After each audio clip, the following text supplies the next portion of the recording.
Shri Gurubhyo Namaha. Hello, welcoming you all to Blessings in Vrindavan. This video gives a brief understanding of Bhagavad Gita. The Bhagavad Gita forms a section of the sixth book of the Mahabharata, an important Sanskrit epic in the Hindu tradition that recounts a brief war between two sides of the Bharata family, the Pandavas and the Kauravas, over their kingdom of Hastinapur. The Gita recounts a dialogue in the moments leading up to the war between the Pandava warrior Arjuna and his charioteer and trusted advisor Krishna, who turns out to be a worldly incarnation of Vishnu, a god who serves as the supreme being in many forms of Hinduism. However, Arjuna and Krishna's dialogue is actually recounted through a frame story, Sanjaya, an advisor to Dhritarashtra, reports this dialogue to the king after the Pandavas have already won the war. Sanjaya describes the extensive Pandava and Kauravas armies that meet to fight on the field of Dharma. While the Kauravas have more men, the Pandavas seem to have the god's favor as they respond to the Kauravas' impressive conch horns with divine ones that shake the earth and sky. As Krishna drives Arjuna's chariot into the middle of the battlefield, Arjuna realizes that he cannot bear to kill his cousins, which he believes would destroy the dharma or moral standing of his entire family and poison any pleasure he might derive from victory. He lowers his weapon and begins to weep. Bhagavad Gita is majorly divided in three parts: Karma Yoga, Dhyana Yoga, and Bhakti Yoga. So let's see what's there in Karma Yoga. Arjuna therefore opens chapter 3, asking Krishna why he is encouraging fighting if intelligence is better than fruitive work. Krishna then explains Karma Yoga, the reaction-free devotional work, and clears up Arjuna's mistaken idea that all work is fruitive and leads to bondage. Everyone must engage in some sort of activity in this material world, but actions can either bind one to this world or liberate one from it. By acting for the pleasure of the Supreme, without selfish motives, one can be liberated from the law of karma and attain transcendental knowledge of the Self and the Supreme. Krishna must explain that Arjuna should fight for avoiding sinful reactions, and though devotional work is better than attempting to escape reactions, though renouncing work, Krishna also instructs Arjuna to fight to set the proper example of duty. Krishna therefore tells Arjuna to fight but with knowledge and detachment, without falling victim to his own attractions and aversions. Then, in answer to Arjuna's question on the cause of a soul's being impelled to improper action or neglect of duty, Krishna names the enemy lust. He then recommends Arjuna to regulate his sense, become fixed in his pure identity as a servant of Krishna, and thereby avoid lust's control. Then, with spiritual strength and deliberate intelligence, he should conquer that forceful enemy, lust. Next follows a discussion of yajna or sacrifice, duties prescribed in the Vedas which gradually purify and elevate the performer from fruitive to spiritual activities. One who is fully self-realized no longer needs to perform such duties, for he is already fully purified, and thus his duty is self-illuminated by the Lord. He should continue, however, to perform duties non-fruitively, to set a good example for those attached to the fruits of work.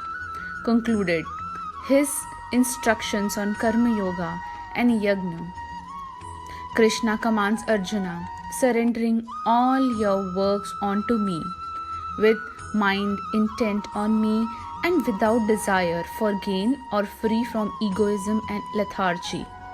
Fight. Then Krishna sums up why he should. Next is repositories of lust. The senses, the mind and intelligence, which is Indriya, Manas and Buddhi, are the repositories of lust. Knowing the self to be transcendental to the material self, senses, mind and intelligence, one should control the lower self by the higher self and thus by spiritual strength conquer this insatiable enemy known as lust.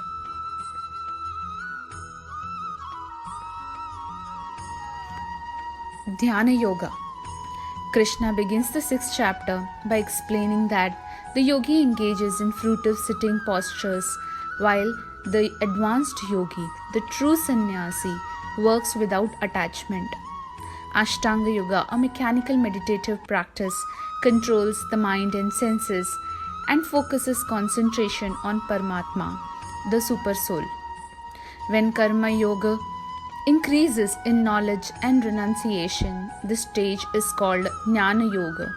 When Jnana Yoga increases in meditation on the Super Soul by different physical processes and the mind is fixed on the Supreme, it's called Ashtanga Yoga or Dhyana Yoga.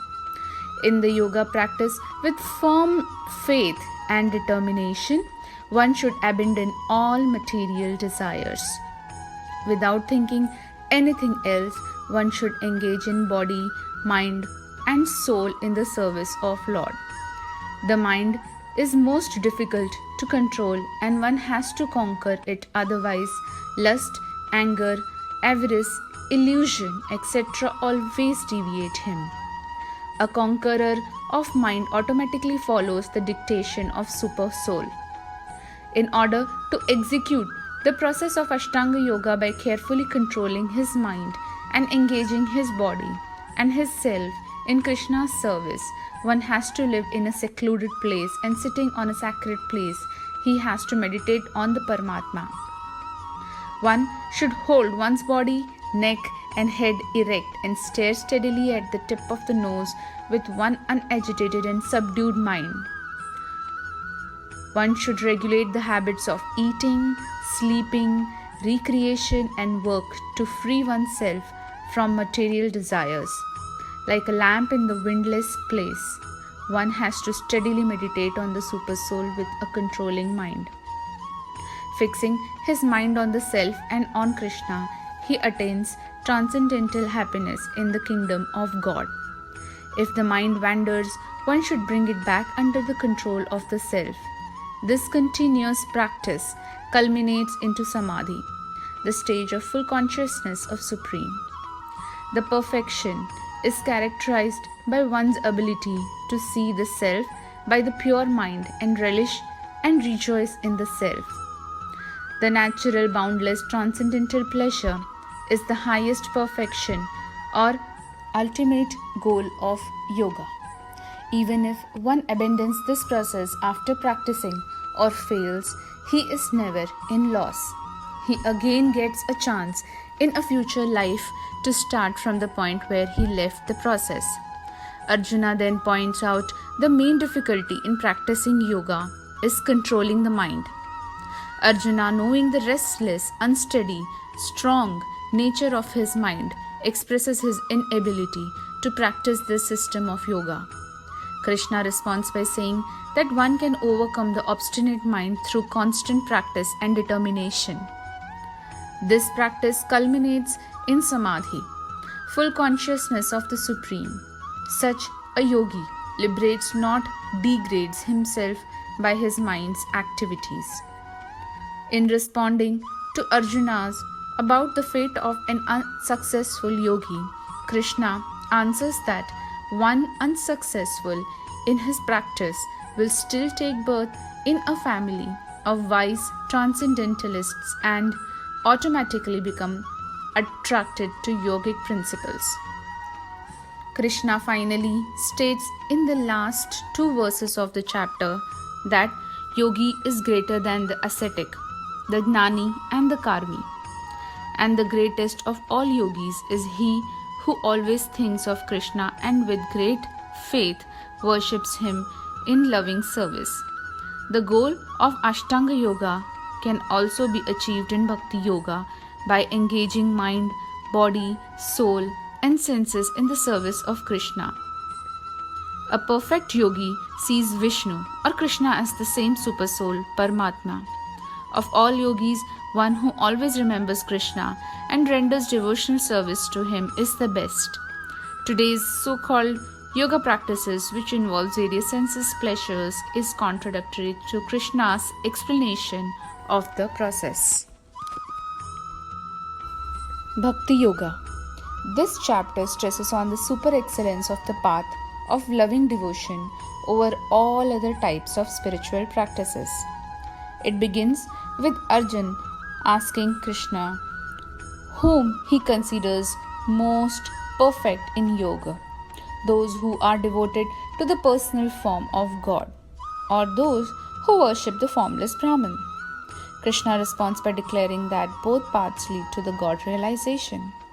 However, he regards the devotees of his personal form as best yogis.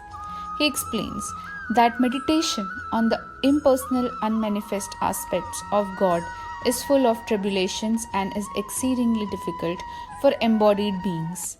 But devotees of the personal form, with their consciousness merged in him and all their actions dedicated to him, are swiftly delivered from the cycle of life and death. Krishna thus asks Arjuna to surrender his intellect to him and fix his mind in exclusive loving devotion on him alone. However, such devotion is often not forthcoming in the struggling soul.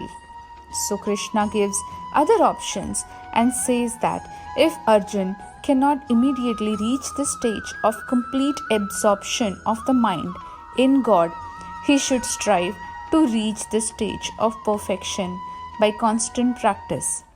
Devotion is not a mysterious gift and can be cultivated by regular effort. If Arjuna cannot do even this much, he should still not admit defeat. Rather, he should work in devotion for the pleasure of Krishna. If this is not possible, then he should merely renounce the fruits of his works and be situated in the self. He then explains that higher than mechanical practice is the cultivation of knowledge. Higher than the cultivation of knowledge is meditation, and higher than meditation is the renunciation of fruits of actions, which immediately leads to great peace. The remaining verses of the chapter describe the wonderful qualities of God's loving devotees who are very dear to Him. Thank you. I hope this helps in the easy and quick understanding of Bhagavad Gita. We would also like to thank studygita.com for the wonderful PPTs. Hare Krishna, Krishna Krishna, Hare Hare, Hare Ram, Ram Ram, Hare Hare. Shri Gurubhyo Namaha.